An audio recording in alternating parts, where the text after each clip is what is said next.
Você acha que conhece o gato que dorme no seu sofá.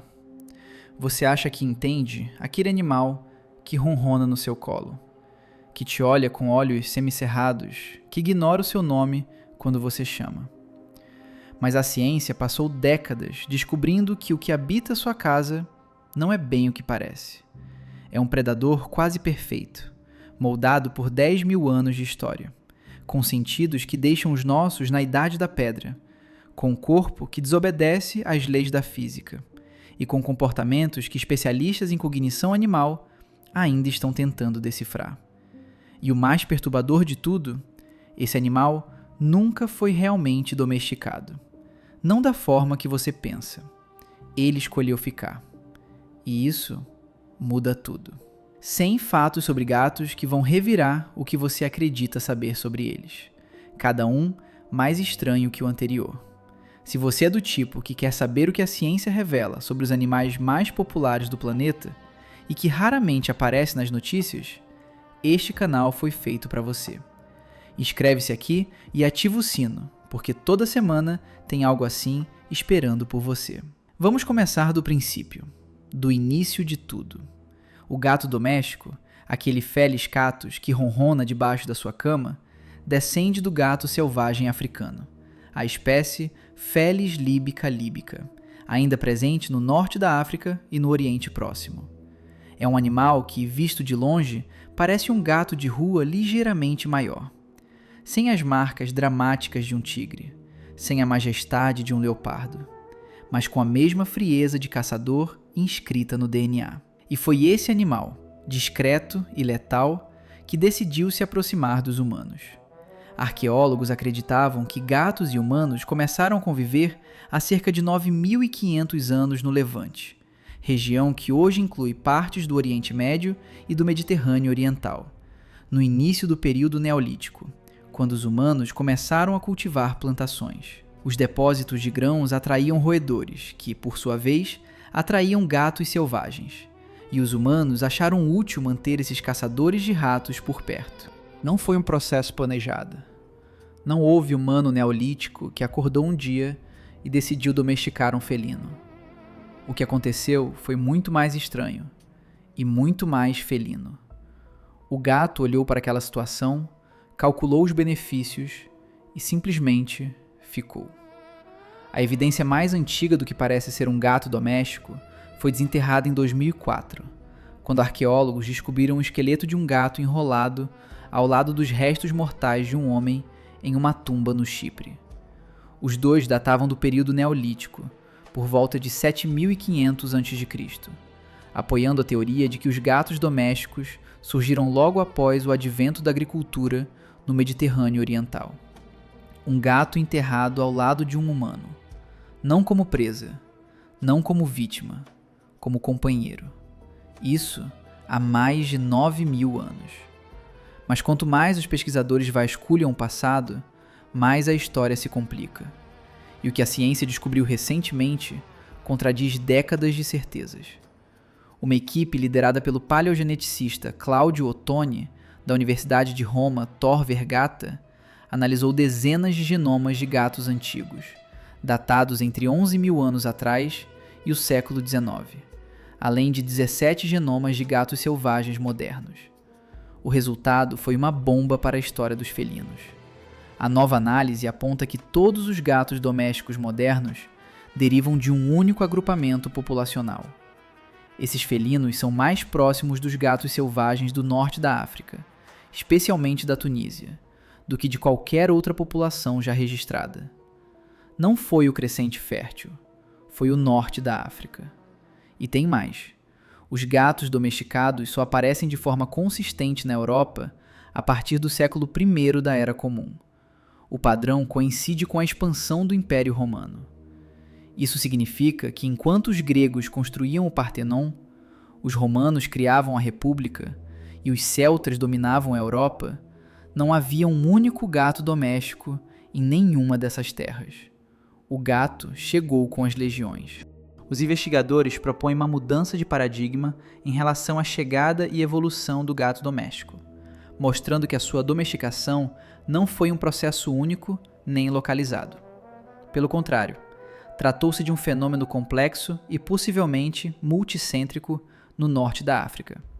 E a sua chegada à Europa foi tardia, ligada às redes mediterrânicas promovidas pelos fenícios, cartagineses e romanos, que desempenharam um papel muito mais importante na sua expansão do que as sociedades neolíticas do Oriente Médio.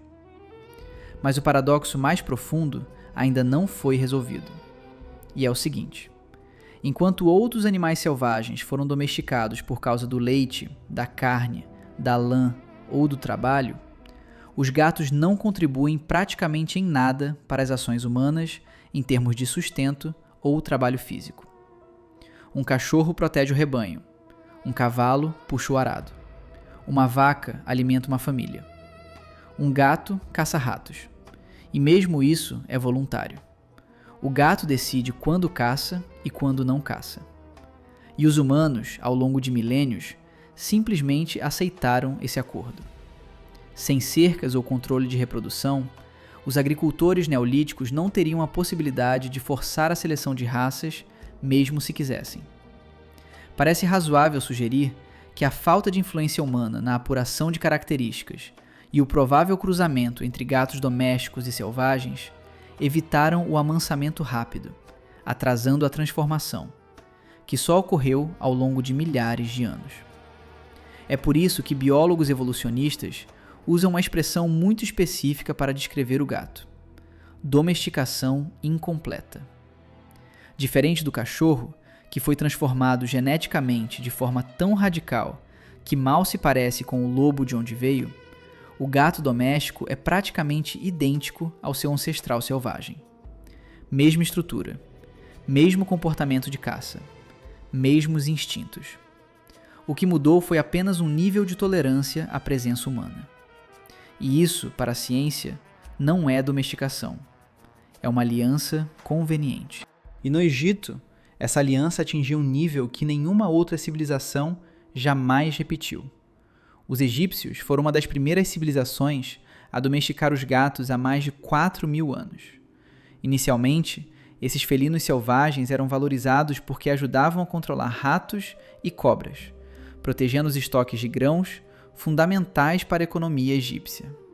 Com o tempo, os gatos passaram a ser vistos como animais sagrados, protegidos por leis que proibiam a sua morte.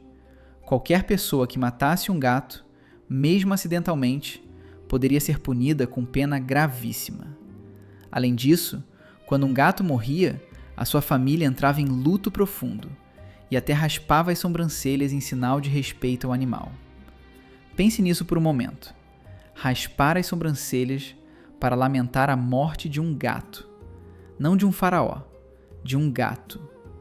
Os faraós e membros da nobreza tinham felinos em seus palácios e os tratavam como seres divinos. Alguns gatos até usavam joias de ouro e eram enterrados com seus donos para acompanhá-los na vida após a morte. As descobertas arqueológicas em Tal Bastá revelaram centenas de milhares de múmias felinas, enquanto no Cairo foram encontrados cemitérios contendo aproximadamente 4 milhões de gatos mumificados.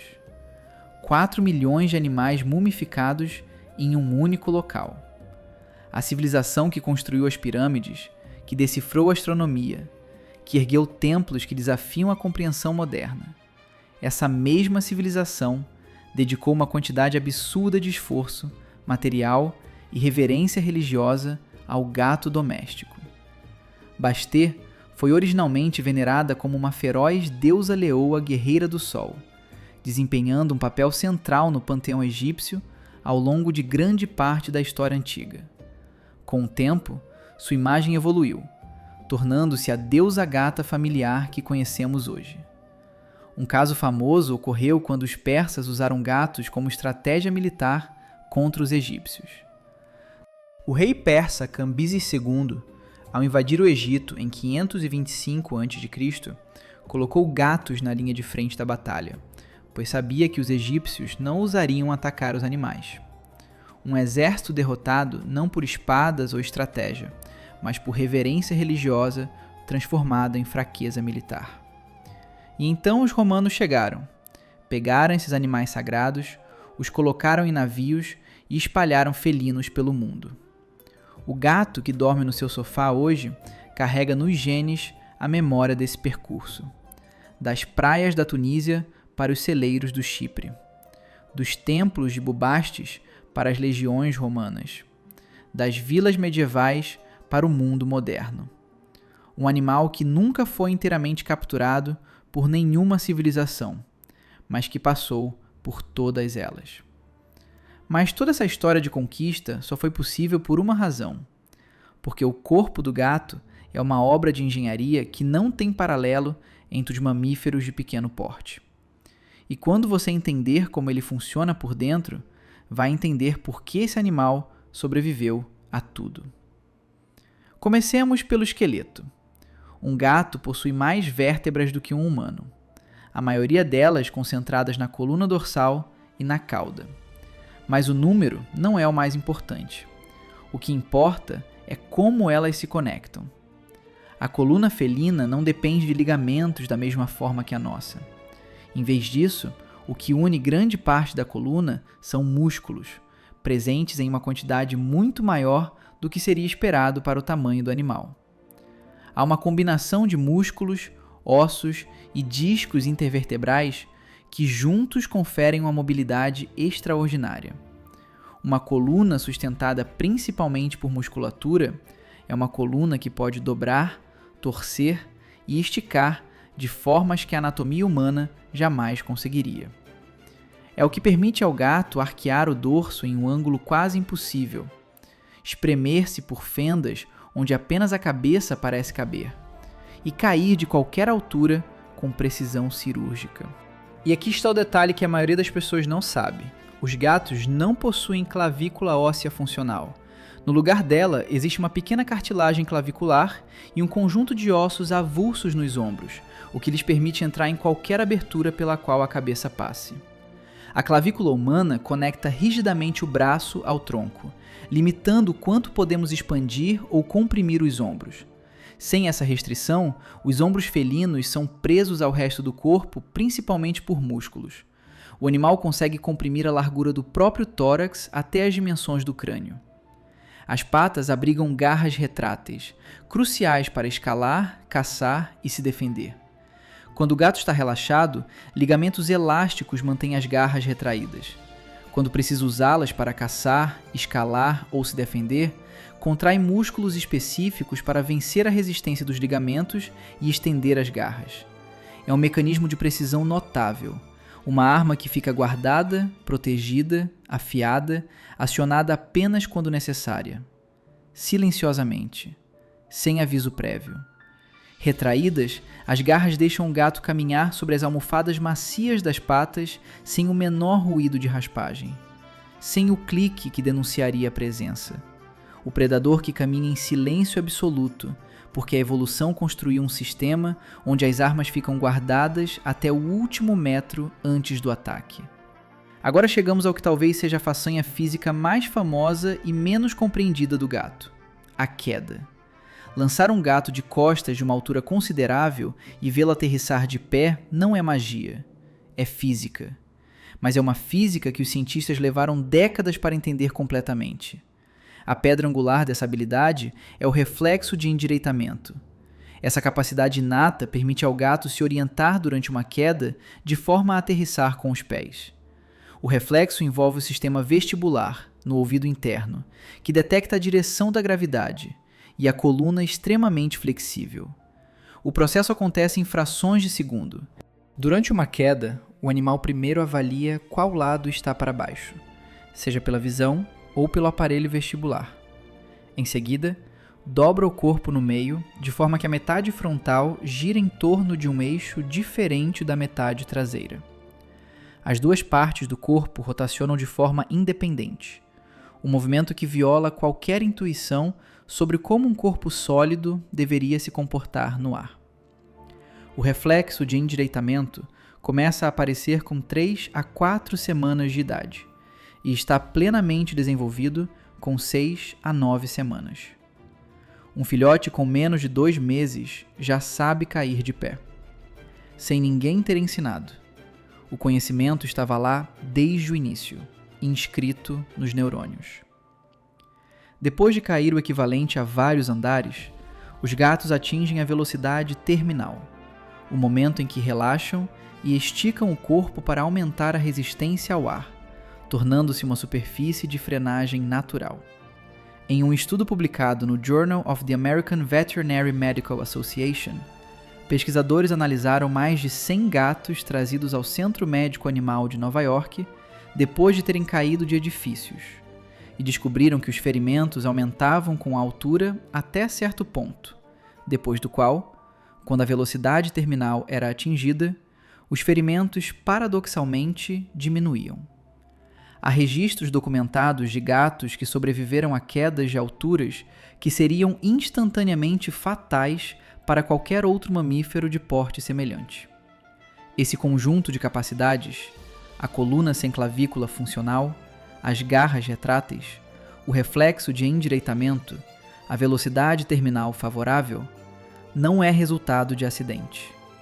É o produto de milhões de anos de evolução esculpindo um predador que precisa escalar, emboscar, atacar e sobreviver. Cada detalhe do esqueleto felino existe porque um ancestral que não o tinha morreu antes de se reproduzir. Mas o corpo é apenas metade da história. Os sentidos do gato são onde a biologia começa a beirar o que parece sobrenatural. Comecemos pela audição. Os humanos têm apenas 6 músculos na orelha externa. Os gatos têm 32. Essa anatomia é o que lhes permite rotacionar as orelhas de forma ampla e independente, captando sons e suas localizações com muito maior precisão do que qualquer primata consegue. 32 músculos por orelha, cada uma movendo-se de forma completamente independente da outra. Essa mobilidade permite localizar sons com uma precisão impressionante sem precisar mover a cabeça. Um gato pode estar olhando para você, completamente imóvel, enquanto cada orelha aponta em uma direção diferente, varrendo o ambiente sonoro ao redor como 2 radares operando de forma autônoma. O alcance auditivo felino estende-se até frequências 3 vezes superiores ao limite humano, chegando a sons completamente inaudíveis para nós. Esse alcance ultrassônico capta as comunicações de alta frequência dos roedores, permitindo ao gato ouvir um rato se comunicar com outros ratos a distância considerável em ambiente completamente escuro. Sons que para nós não existem. Para o gato, são informações precisas sobre a localização de uma presa. E quando a escuridão torna insuficiente qualquer outro sentido, os olhos entram em ação de uma forma que vai além do que a maioria das pessoas imagina. Os gatos têm uma camada refletora atrás da retina chamada tapetum lucidum. É o que faz os olhos deles brilharem em fotos, que reflete a luz de volta pelos fotorreceptores, efetivamente dobrando a sensibilidade à luz. As retinas dos gatos concentram células fotorreceptoras do tipo bastonete com uma densidade de pico aproximadamente 3 vezes maior que a humana. 3 vezes mais bastonetes, cada um capaz de detectar um único fóton de luz, e ainda com a camada refletora dando a cada fóton uma segunda chance de ser capturado. O resultado é que na quase escuridão, um gato enxerga claramente em condições que para nós parecem obscuridade total. Apenas na escuridão absolutamente completa, o sistema visual atinge o seu limite, e é nesse ponto que os bigodes assumem o comando da navegação. O que a maioria das pessoas vê como um enfeite são, na verdade, instrumentos sensoriais de uma sofisticação que está inspirando engenheiros de robótica no século XXI. Os bigodes dos gatos, chamados tecnicamente de vibriças, crescem a partir de folículos repletos de nervos e vasos sanguíneos, sendo tão sensíveis quanto a ponta dos dedos humanos. Não estão apenas dos 2 lados do focinho. Aparecem também na mandíbula, acima dos olhos e na parte de trás das pernas dianteiras.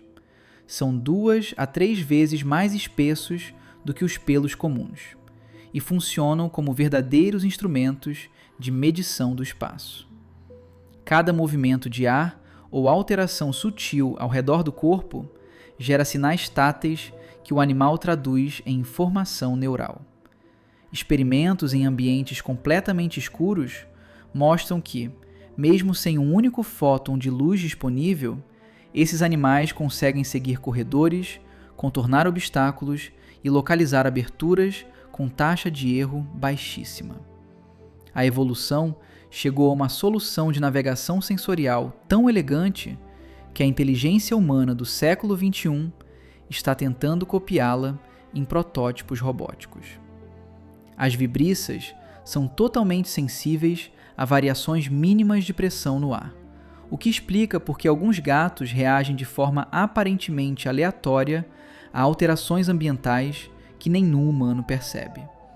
Essa particularidade explica por que um gato pode subitamente se agitar quando não há razão aparente. Não é loucura, é informação. Uma informação que o sistema sensorial humano simplesmente não está equipado para receber. E então, há um quarto sistema sensorial que a maioria das pessoas nunca ouviu falar. Um órgão que fica escondido no céu da boca e que permite ao gato fazer algo que nenhum humano consegue: processar o ar como se fosse uma superfície de leitura química. Os gatos possuem o órgão vômero-nasal, também chamado de órgão de Jacobson, situado no céu da boca e especializado na detecção de feromônios e outras substâncias químicas. Quando um gato apresenta o comportamento de abrir levemente a boca ao cheirar algo, conhecido como resposta de Fleming, está direcionando partículas para esse órgão, intensificando a análise do odor. Esse comportamento não está relacionado a odores desagradáveis, mas à análise de feromônios, substâncias químicas usadas para a comunicação entre indivíduos da mesma espécie. Diferente do sistema olfativo comum, que detecta odores gerais, esse órgão processa feromônios de forma instintiva e direta, enviando sinais ao cérebro que influenciam comportamentos sociais, territoriais e reprodutivos. Os feromônios são liberados por glândulas situadas em diversas partes do corpo felino: queixo, bochechas, base da cauda e entre as patas. Quando um gato desconhecido entra no território do seu gato, horas depois, o residente não precisa ter visto ou ouvido o intruso para saber que ele esteve ali. O órgão de Jacobson vai capturar os feromônios deixados para trás e decodificar informações que nenhum nariz humano jamais seria capaz de processar: o gênero do visitante, o seu estado emocional, se estava assustado ou confiante, se é reprodutivamente ativo. Um dossiê químico completo, extraído do ar de uma sala vazia. O gato doméstico utiliza essa ferramenta com mais frequência quando ocorre a chegada de visitas, pessoas desconhecidas ou novos animais. Cada vez que um estranho entra na sua casa, o seu gato abre discretamente a boca, direciona o ar para o céu do palato e lê uma biografia química do visitante que você nem suspeita que existe. A audição que alcança frequências invisíveis para nós. Visão noturna amplificada por cristais refletores. Bigodes que mapeiam o espaço tridimensional na escuridão completa. Um segundo sistema olfativo que processa a comunicação química no ar. E tudo isso no animal que cabe no colo de uma criança. Mas enquanto você ainda processa o que o corpo do gato é capaz de fazer, há algo ainda mais perturbador esperando. Porque a maneira como o gato se comunica, a maneira como produz sons, usa o corpo e especialmente ronrona, revela um nível de inteligência social que a ciência só recentemente começou a levar a sério. Há um momento específico na vida de muita gente que tem gato que passa completamente despercebido. Um momento pequeno, doméstico, sem importância aparente. A pessoa está na cozinha, o gato entra, abre a boca e produz um som. A pessoa abre a lata de ração, o gato come. Fim da cena. Mas Karen McComb, pesquisadora da Universidade de Sussex, na Inglaterra, teve esse momento e não deixou ele passar. Ela notou que o seu próprio gato produzia um tipo específico de vocalização pela manhã, quando queria ser alimentado, que era diferente de qualquer outro som que o animal fazia. Não era o miado comum de atenção, nem o som grave de insatisfação. Era outro som, com uma urgência embutida, difícil de ignorar. McComb levou essa observação para o laboratório. Ela gravou as vocalizações de dezenas de gatos domésticos em diferentes contextos e pediu a voluntários, tanto donos de gatos quanto pessoas que nunca tinham vivido com um, que avaliassem a urgência e o apelo emocional de cada vocalização. Os resultados mostraram que os gatos produzem um tipo específico de ronronar quando estão solicitando comida. Esse ronronar contém um componente de alta frequência, um gemido embutido no fundo sonoro do ronron, que é percebido como urgente e desconfortável pelos humanos, mesmo por aqueles que nunca conviveram com felinos. Esse componente soa perturbador porque ecoa subconscientemente os choros dos bebês humanos. O cérebro humano evoluiu para responder a essa faixa com urgência. O gato descobriu, ou evoluiu para explorar, esse gatilho neurológico com precisão cirúrgica. Toda manhã, quando seu gato aparece na cozinha e produz aquele som específico que faz você largar o que está fazendo, você não está respondendo a um pedido. Está respondendo a uma manipulação refinada ao longo de milênios de convivência, tão integrada ao comportamento felino que o gato provavelmente não tem consciência de que a está executando. A evolução construiu o mecanismo. O gato simplesmente o aciona. Mas o ronronar vai muito além dessa função. E é aqui que a biologia revela algo que ninguém esperava. A frequência do ronronar varia, dependendo do gato e do contexto, entre 25 e 150 Hz. Essa faixa específica coincide com frequências que estudos clínicos identificaram como benéficas para a regeneração óssea e muscular. Pesquisas biomédicas demonstraram que a exposição a vibrações acústicas nessa faixa aumenta a densidade óssea e acelera a cicatrização de fraturas em modelos animais. Veterinários notaram há muito tempo que gatos raramente desenvolvem osteoporose ou problemas de calcificação óssea, mesmo em idade avançada, mesmo quando passam grandes períodos do dia sem se mover. A hipótese que emergiu é que o próprio ato de ronronar serve como um mecanismo interno de manutenção óssea.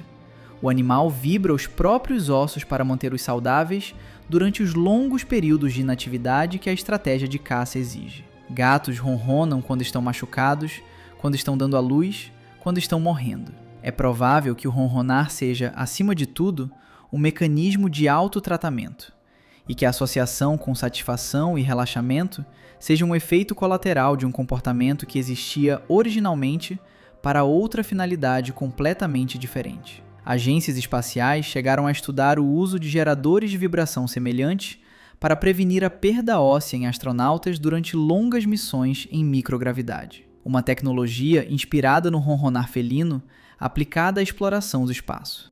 A pesquisa de McComb revelou ainda que os gatos desenvolveram toda uma arquitetura vocal específica para interagir com humanos, e que essa arquitetura simplesmente não existe na comunicação entre gatos adultos em estado selvagem. Na natureza, filhotes miam para suas mães, mas a vocalização desaparece gradualmente à medida que o animal amadurece. O gato doméstico mantém o comportamento de miar ao longo de toda a vida porque descobriu que funciona, que os humanos respondem com atenção, comida e afeto. Em outras palavras, o gato adulto que mia para você está usando uma linguagem infantil, preservada artificialmente, adaptada e refinada através de gerações de convivência humana, criada especificamente para a nossa espécie. É uma voz inventada para nós. A pesquisa havia encontrado o fio, e quando outros cientistas o puxaram, o que emergiu foi uma questão que ainda não tem resposta definitiva. Se o gato é capaz de desenvolver um repertório vocal específico para interagir com humanos, o que mais esse animal é capaz de fazer cognitivamente? A resposta começou a surgir em laboratórios de cognição animal em Viena, Kyoto e Budapeste. E foi surpreendente para quase todos os envolvidos. Hidehiko Tanaka, pesquisador japonês, foi um dos primeiros a documentar sistematicamente o que qualquer dono de gato já suspeitava. Os gatos ouvem quando você os chama. Simplesmente escolhem não responder. O estudo de Tanaka, conduzido com 20 gatos domésticos, gravou as respostas fisiológicas dos animais quando ouviam a voz do dono chamando seu nome, a voz de um estranho chamando seu nome e vozes de humanos chamando nomes de outros gatos. Os felinos foram monitorados sem que os donos estivessem presentes para eliminar a possibilidade de resposta ao movimento ou ao odor. Os resultados foram inequívocos. Os animais discriminaram de forma confiável as vozes de seus donos das vozes de estranhos, orientando as orelhas, dilatando as pupilas e movendo as caudas em resposta. O reconhecimento da voz do dono era neurologicamente claro, mas a resposta comportamental, levantar, aproximar, vocalizar de volta, simplesmente não acontecia na maioria dos casos. A conclusão que Tanaka propôs foi direta. Os gatos desenvolveram um estilo de vida mais independente do que os cães, e não precisam demonstrar apego a seus donos para sobreviver. Diferente do cachorro, cuja sobrevivência dependeu historicamente de manter a boa vontade humana, o felino sobreviveu numa aliança onde a sua autonomia era preservada. Então ele ouve, processa, avalia se vale a pena responder, e frequentemente decide que não. É uma escolha deliberada de ignorância social. E para muitos pesquisadores de cognição, essa capacidade de inibir uma resposta comportamental, apesar de um estímulo reconhecido, é um indicador de sofisticação cognitiva, não de estupidez. É preciso de um cérebro complexo para ouvir algo, reconhecer que é direcionado a você e deliberadamente não reagir. Pesquisadoras da Universidade de Viena mostraram que a relação entre gato e dono não é passiva. Felinos monitoram os padrões de comportamento humano e adaptam o próprio comportamento em resposta. Os que vivem com donos mais introvertidos tendem a ser mais independentes. Os que convivem com donos mais expressivos tendem a ser mais vocais. Os que recebem atenção consistente desenvolvem padrões de apego mais fortes do que aqueles cujos donos são imprevisíveis. O gato aprende você, mapeia os seus padrões, ajusta a estratégia de interação de acordo. Quanto à memória, os estudos de cognição felina revelam que a capacidade de recordar eventos específicos é mais robusta do que se acreditava. Felinos demonstram reconhecimento de donos após separações de 1 ou 2 anos. Não apenas reconhecimento olfativo, mas reconhecimento comportamental. A postura muda, o nível de vigilância diminui, comportamentos de afeto específicos para aquele indivíduo reaparecem. Isso tem uma dimensão emocional que a ciência relutou durante muito tempo em chamar pelo nome correto. Mas a evidência acumulada de comportamentos de luto em gatos após a perda de um companheiro humano ou animal, letargia prolongada, perda de apetite, busca persistente pelo indivíduo ausente, vocalização em locais associados ao desaparecido, levou pesquisadores a concluir que felinos experimentam algo funcionalmente equivalente ao luto. A American Society for the Prevention of Cruelty to Animals conduziu um estudo onde mais de 65% dos felinos monitorados mostraram 4 ou mais mudanças de comportamento após a morte de outro animal de estimação na casa. Não é possível observar esse padrão e chamá-lo de apenas condicionamento. E então há o estudo que talvez seja o mais perturbador de todos para quem tem gato em casa. Um estudo que saiu não dos laboratórios de cognição animal, mas dos laboratórios de medicina. O nome é Toxoplasma gondii. É um parasita. E a história da relação entre esse organismo, os gatos e os humanos é uma das mais perturbadoras que a biologia parasitária já produziu. Joanne Webster, epidemiologista da University of London, passou anos estudando um comportamento que parecia inexplicável. Ratos infectados com Toxoplasma gondii perdem o medo de gatos. Não apenas ficam menos cautelosos, são ativamente atraídos pelo odor de urina felina, que normalmente causa terror e fuga imediata em roedores saudáveis. Ratos infectados se aproximam de felinos e são comidos. E o parasita, que só pode se reproduzir sexualmente no intestino de felinos, completa o seu ciclo. Webster descobriu que o parasita altera fisicamente o cérebro dos ratos. A infecção causa modificações nas vias de dopamina do sistema límbico, a região associada ao prazer e ao medo. O parasita não apenas suprime o medo. Em machos infectados, a área do cérebro que processa a atração sexual é ativada pelo cheiro de urina de gato. O parasita inverte o sinal. Converte medo em atração para que o rato caminhe voluntariamente para a morte. Mas Webster e outros pesquisadores foram além. Porque o Toxoplasma gondii não infecta apenas ratos. Infecta todos os mamíferos com sangue quente, incluindo humanos.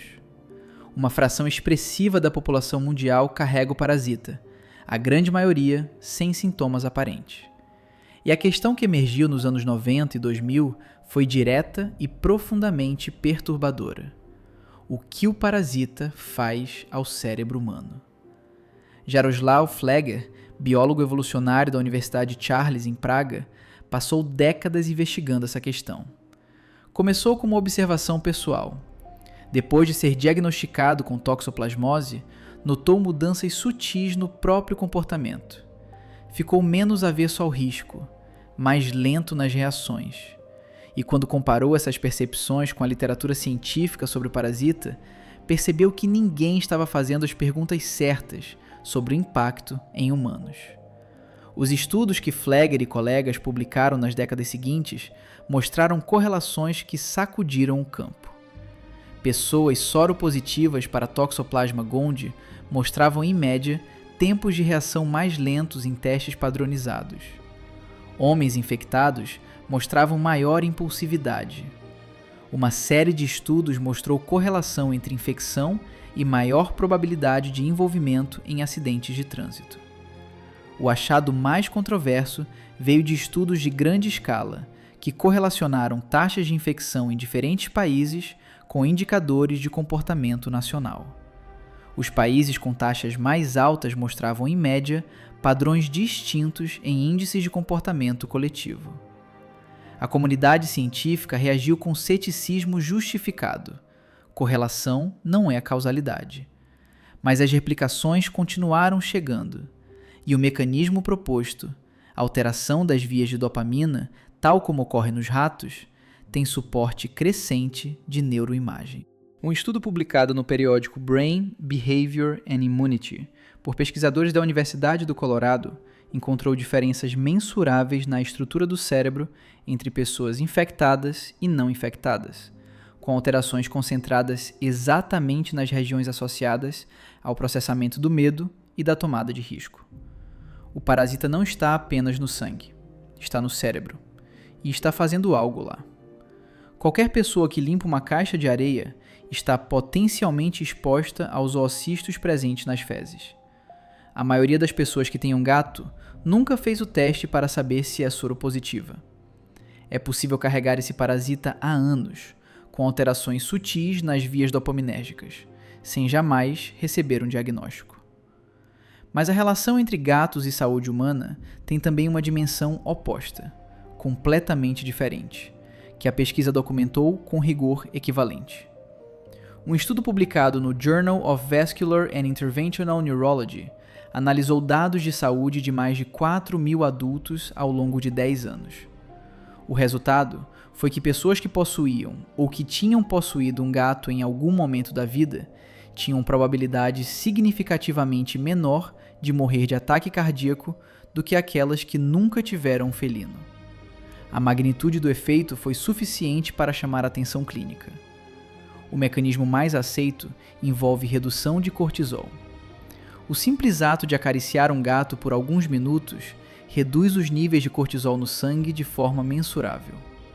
Cortisol cronicamente elevado está associado à inflamação sistêmica, hipertensão e aumento de risco cardiovascular. E os programas de terapia assistida por animais, onde felinos são levados a ambientes hospitalares, de reabilitação e de cuidado de idosos, mostram resultados consistentes: redução da agitação em pacientes com demência, diminuição de episódios de dor autorreferida, melhora em indicadores de bem-estar subjetivo.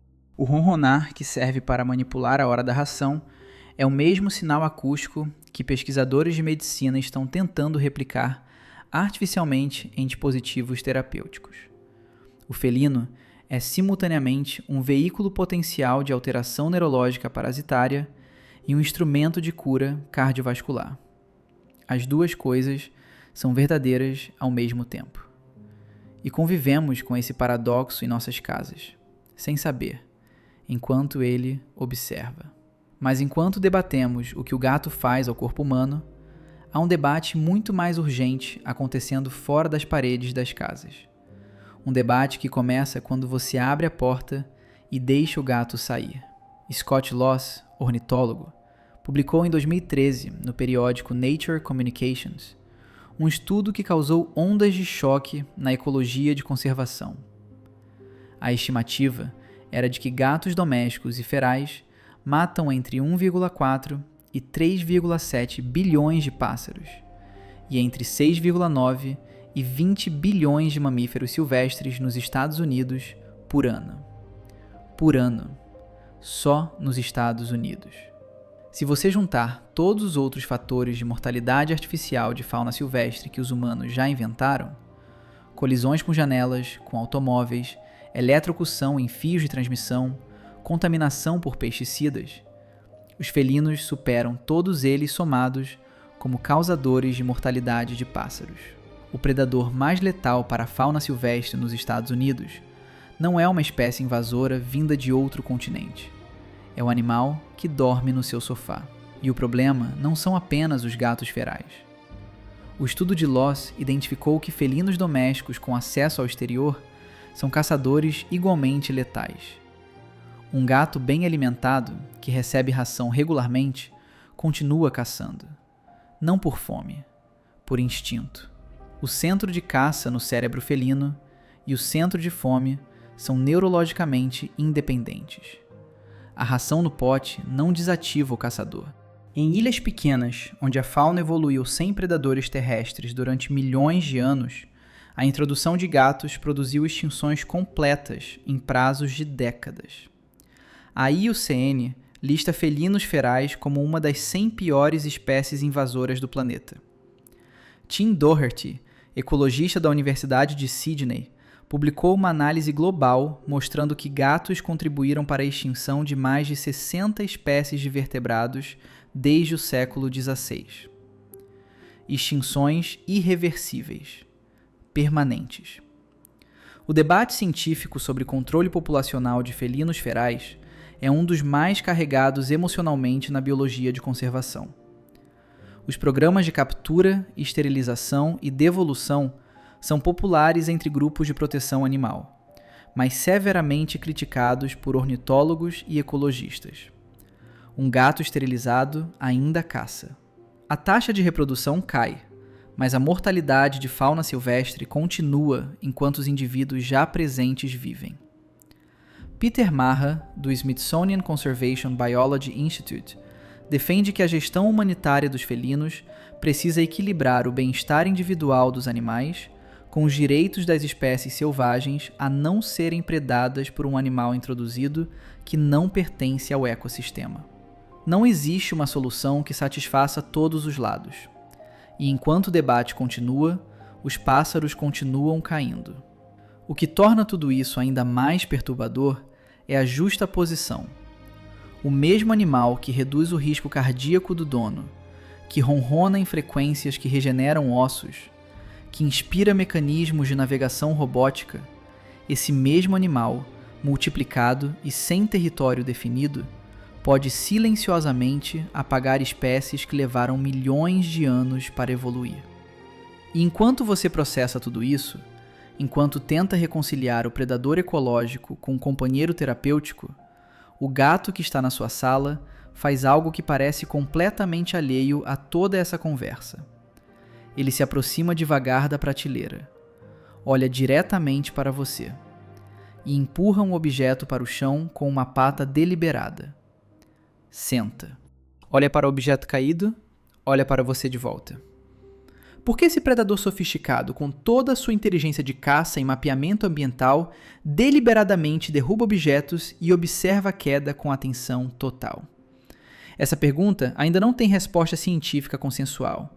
E quando você começar a entender as hipóteses que a etologia propõe para esse e outros comportamentos aparentemente absurdos, vai perceber que o que você chama de capricho felino pode ser, na verdade, um mapa para a mente de um animal que ainda não terminamos de conhecer. É tarde da noite. Um apartamento escuro em Lisboa. Miguel está sentado no sofá com o notebook no colo quando percebe que o gato, o mestiço cinza de 7 anos chamado Sombra, está parado no canto da sala, completamente imóvel, olhando para a parede. Não para a janela, não para um inseto. Para a parede lisa, branca, sem nada. Miguel olha para o mesmo ponto. Não vê nada. Volta para o ecrã. 10 minutos depois, o Sombra ainda está no mesmo lugar, com as orelhas levemente inclinadas para frente, os olhos semicerrados, a cauda enrolada ao redor das patas. Completamente absorto em algo que não existe. Ou que não existe para Miguel. A explicação mais provável não é sobrenatural, mas é quase tão estranha. O gato está ouvindo.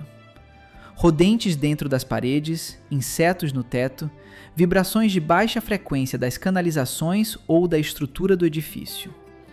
A audição felina transforma cada parede numa superfície transparente de informação sonora. O que para Miguel é silêncio e espaço vazio, é para o Sombra um mapa auditivo tridimensional cheio de dados. O canto não está vazio. Está saturado de sons que os humanos simplesmente não têm equipamento para receber. Existe uma segunda hipótese, menos intuitiva.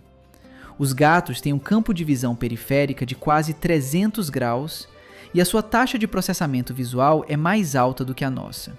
Eles percebem cintilações de luz em fontes de iluminação artificial, lâmpadas, ecrãs, reflexos, que para nós aparecem como luz estável e contínua. O que para nós é uma parede iluminada uniformemente pode ser para o Sombra uma superfície com padrões intermitentes de luz que se movem de formas que nenhum humano consegue ver. O gato não está louco. Está processando um mundo diferente do seu, usando hardware sensorial que a evolução levou dezenas de milhões de anos para construir. 2 seres ocupam o mesmo apartamento e não veem a mesma realidade. E então há o presente de caça. Ana Luísa mora no 3º andar de um prédio no Porto. A sua gata, Maia, tem acesso a uma varanda fechada e ocasionalmente escapa para o telhado. Numa manhã de outubro, Ana Luísa abriu a porta da varanda e encontrou um pardal morto, perfeitamente intacto, colocado com cuidado sobre o capacho. Não rasgado, não comido, colocado. A interpretação popular é que o gato trouxe um presente ao dono.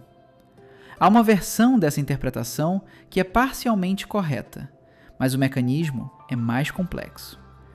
A hipótese mais suportada por etologistas é a do comportamento de tutoria. Gatas que criam filhotes trazem presas mortas ou meio vivas para o ninho como demonstração pedagógica, para mostrar aos filhotes o que é uma presa, como se parece, como cheira. Gatas esterilizadas, sem filhotes, às vezes redirecionam esse comportamento para os humanos com quem convivem, tratando-os como filhotes que precisam aprender a caçar.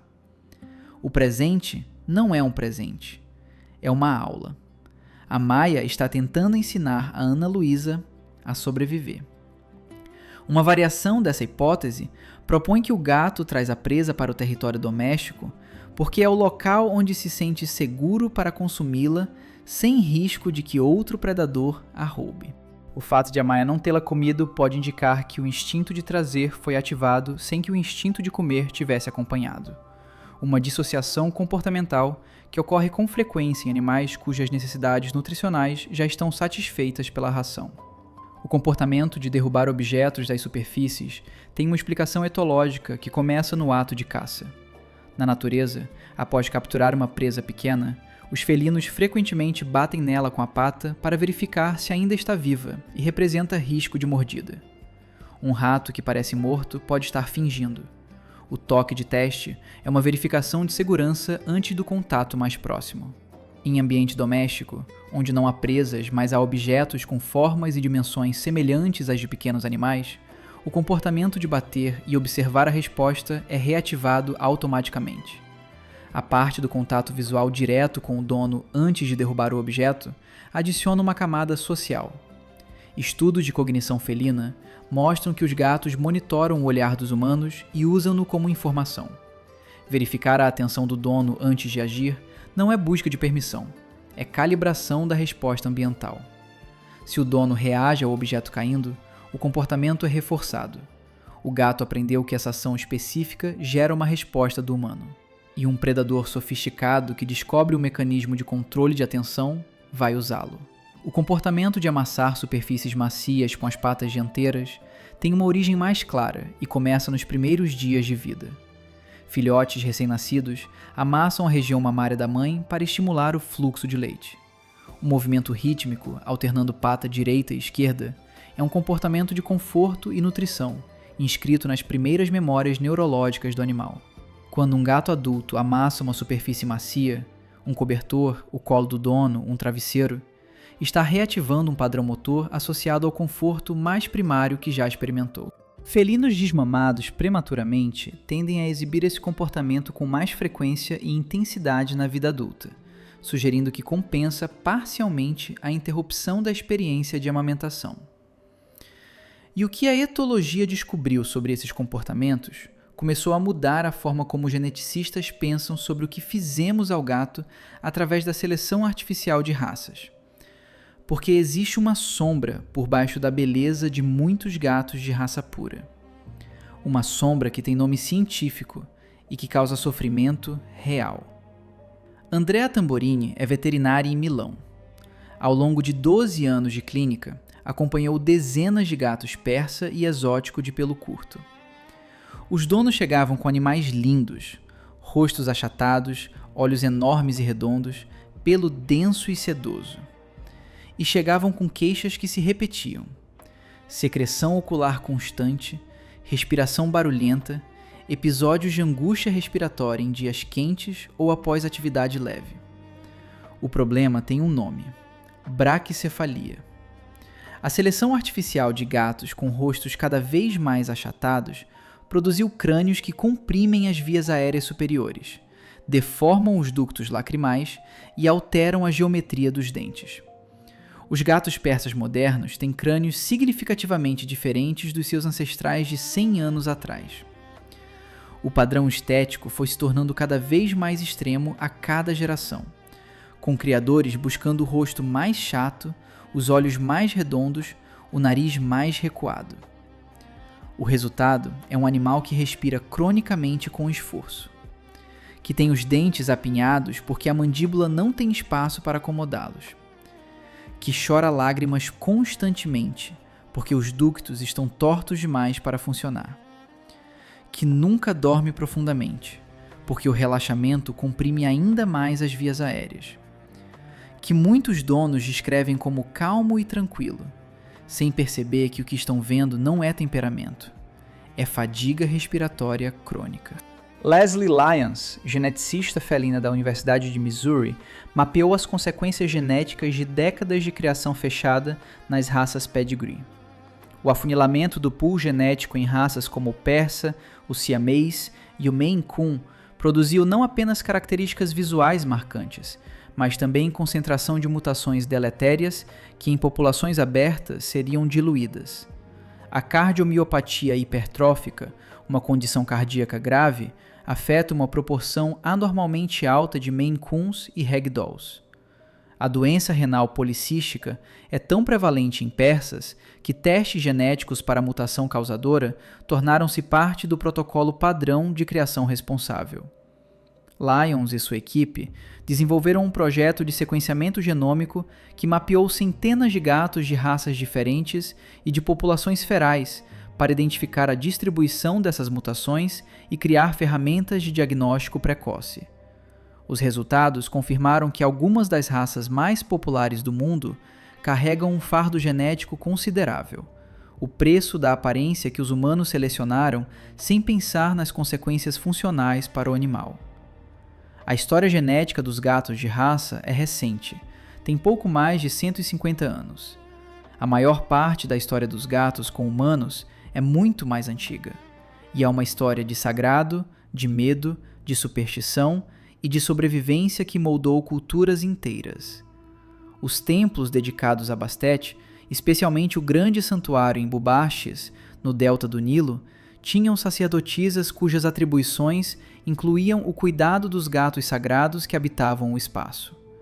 Heródoto, o historiador grego do século V a.C., visitou Bubastis e descreveu o festival anual dedicado a Bastet como um dos maiores do mundo egípcio, com participantes vindo de toda a região para honrar a deusa gata. Os felinos do templo eram alimentados, cuidados e, quando morriam, eram mumificados com um ritual específico. O que torna essa relação historicamente única é a proteção legal. A morte de um gato era crime grave. Existem registros de que mercadores estrangeiros que acidentalmente causavam a morte de um felino egípcio enfrentavam consequências jurídicas severas. Segundo Diodoro Sículo, quando um soldado romano matou acidentalmente um gato durante o reinado de Ptolomeu XII, a multidão linchou o homem antes que qualquer intervenção oficial fosse possível. A lei informal era mais rápida e mais brutal do que a lei escrita. Mas então, o Império Romano caiu. O cristianismo se tornou a religião dominante da Europa, e a relação entre humanos e gatos sofreu uma das inversões mais dramáticas da história cultural. A Igreja medieval europeia desenvolveu gradualmente uma associação entre gatos, especialmente os de pelagem escura, e forças demoníacas. A independência comportamental do felino, os olhos que brilham no escuro, os movimentos silenciosos, a reputação de aparecer e desaparecer sem aviso, tudo foi reinterpretado dentro de um framework teológico que via o mundo não humano como potencialmente habitado por forças malignas. O Papa Gregório IX, no ano de 1233, emitiu uma bula papal, o Vox in Rama, que associava explicitamente gatos negros a rituais satânicos e práticas heréticas. A consequência prática foi o início de perseguições sistemáticas a felinos em várias regiões da Europa, com matanças em massa associadas a festivais religiosos. Em certas regiões da França e dos Países Baixos, gatos eram lançados de torres ou queimados vivos em piras durante festividades públicas. A cidade de Ypres, na Bélgica, teve por séculos uma tradição chamada Kattenstoet, onde gatos eram lançados da torre do campanário principal durante a feira de primavera. Documentada desde o século XIII, a prática continuou até o século XIX. E aqui, a história se torna não apenas cruel, mas também ecologicamente consequente. A perseguição de felinos na Europa medieval durante o período das grandes epidemias de peste negra foi posteriormente associada, por alguns historiadores da saúde pública, à expansão das populações de ratos que transportavam as pulgas vetoras da doença. A causalidade direta é impossível de estabelecer com certeza. As epidemias tinham múltiplos fatores. Mas a correlação entre regiões com perseguições mais intensas de gatos e mortalidade mais alta por peste foi observada em estudos históricos. Em paralelo com a perseguição em terra, felinos conquistaram um nicho completamente diferente no mundo marítimo. Navios de longa distância carregavam ratos que consumiam suprimentos, roíam cabos e espalhavam doenças. A solução era óbvia e funcionava: gatos. Os registros de cargas de navios mercantes medievais e dos séculos seguintes frequentemente incluem felinos como membros funcionais da tripulação, às vezes com nomes próprios registrados nos livros de bordo. Os gatos de navio não eram apenas caçadores de ratos. desenvolveram um papel simbólico e supersticioso integrado à cultura marítima. Felinos com mais de 4 dedos em cada pata, os chamados polidáctilos, eram especialmente valorizados por marinheiros que acreditavam que os dedos extras conferiam melhor equilíbrio no convés durante tempestades. A popularidade dos gatos polidáctilos em portos do Nordeste americano tem origem direta nos marinheiros britânicos que os traziam nos navios. Ernest Hemingway recebeu de presente um desses animais de um capitão de navio, e a sua propriedade em Key West ainda mantém uma colônia de descendentes, alguns com até 6 ou 7 dedos por pata, artefatos vivos da cultura marítima medieval.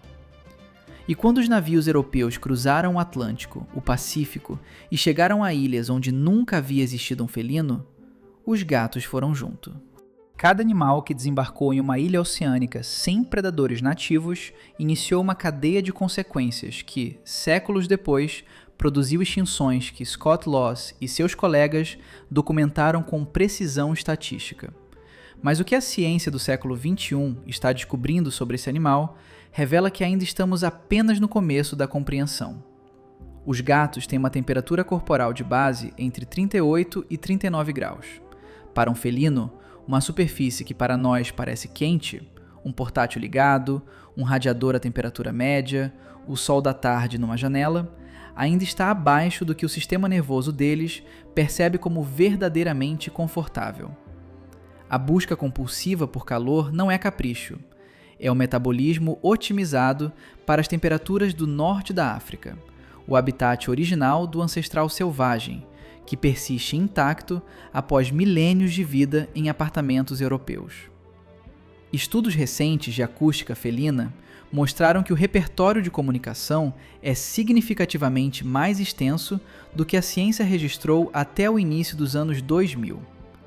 Além do miado, do ronronar e do sibilar, os felinos produzem pelo menos 16 categorias de vocalização distintas, incluindo o chatter, o ruído peculiar que fazem quando observam pássaros através de uma janela, com a mandíbula tremendo em pequenas vibrações rápidas. A hipótese mais recente sobre o chatter propõe que é uma simulação involuntária do golpe de morte, o movimento rápido da mandíbula que os felinos usam para cortar a espinha cervical de presas pequenas. A vista da presa desencadeia automaticamente o padrão motor do abate, mesmo sem a presa ao alcance. É frustração transformada em movimento. O predador que não pode alcançar o objeto de caça ensaia o gesto de matá-lo através do vidro. Pesquisadores documentaram que gatos ferais e espécies selvagens próximas produzem sinais acústicos na faixa ultrassônica durante interações sociais que antes se pensavam silenciosas. Felinos que parecem completamente quietos enquanto se olham estão possivelmente trocando informação em frequências que nenhum humano na sala consegue detectar.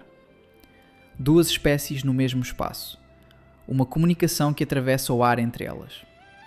E os humanos, com todo o seu aparato científico, apenas começando a perceber que existe.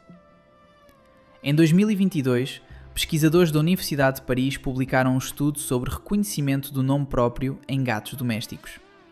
Os felinos testados foram expostos às suas vozes, às vozes dos donos, e a sequências de nomes, primeiro nomes não familiares, depois o nome de outro gato da casa e, finalmente, o nome próprio do animal testado. Os resultados mostraram reconhecimento fisiologicamente mensurável do próprio nome. Movimento de orelhas, dilatação pupilar, virada da cabeça, mesmo quando dito por um estranho em voz neutra. Mas o achado secundário é o mais revelador. Os felinos que viviam em casas com vários outros gatos não apenas reconheciam o próprio nome, reconheciam também os nomes dos companheiros de convivência. Não os nomes de gatos de fotos estranhas, apenas os do seu grupo doméstico. Aprenderam os nomes dos outros simplesmente por observar as interações humanas ao redor deles, sem instrução direta, sem recompensa, por atenção passiva à linguagem que circula no ambiente. Um animal que absorve a estrutura nominal da linguagem humana por pura observação, que reconhece indivíduos pelo nome, que ouve quando o chamamos e decide se vale a pena responder, que mapeia os nossos padrões emocionais e ajusta a própria estratégia em consequência, que manipula os nossos gatilhos neurológicos mais antigos com sons calibrados ao longo de milénios, que ronrona em frequências que reparam o que está quebrado dentro de nós. E que depois de tudo isso, depois de 10.000 anos de história partilhada, de templos e perseguições, de navios e apartamentos, de parasitas e cognição e frequências ósseas, salta para o colo, fecha os olhos e começa a ronronar. Você ainda não sabe com certeza o que ele está pensando. Essa é a coisa mais honesta que a ciência pode dizer sobre o gato. Estudamos cada célula, cada neurónio, cada frequência de som que produz, cada osso que compõe o seu esqueleto extraordinário, e o animal continua sendo, em alguma dimensão essencial, um estranho que escolheu ficar.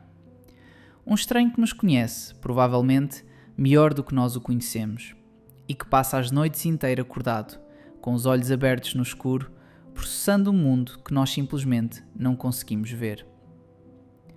Se este vídeo mudou a forma como você olha para o animal que vive contigo, deixa o like e subscreve. Há muito mais para descobrir aqui.